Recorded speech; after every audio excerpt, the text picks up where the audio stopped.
Hi, I'm Marty Sexton. Thanks for joining me today. In this video, we will take you through the out-of-box and the configuration of Polycom Pano. But first, let's see what's in the box. We have the Polycom Pano unit, the HDMI cable, network cable, power module and regional cable, mounting bracket and hardware, and the optional USB cable. Let's start with the HDMI cable.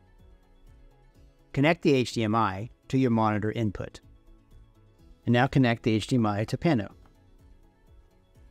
You'll notice that Pano has two network ports. We're going to use the one on the right because the one on the left is meant for future expansion. The PoE port allows you to power the unit through a traditional PoE switch.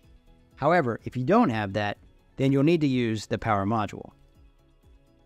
Now apply the power.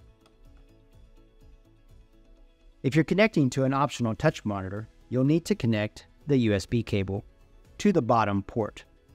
The top port is meant for future expansion and software updates. As soon as you apply power, you'll see the splash screen and then the guided tour for out-of-box. You'll need a computer on the network to complete this step. First, enter the IP address of Pano in a browser.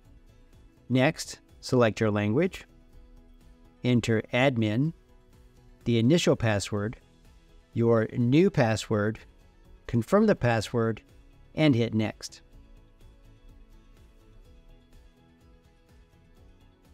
Select the system language, select your country.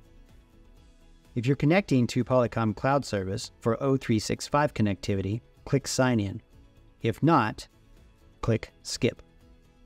Enter the name of the system in the room, the device name, and complete. You're now presented with the web interface of Polycom Pano. In this interface, you can check system status, change language, you can pair with a group series, or customize the system further. Well, that's it. Your Polycom Pano is now set up and ready to use.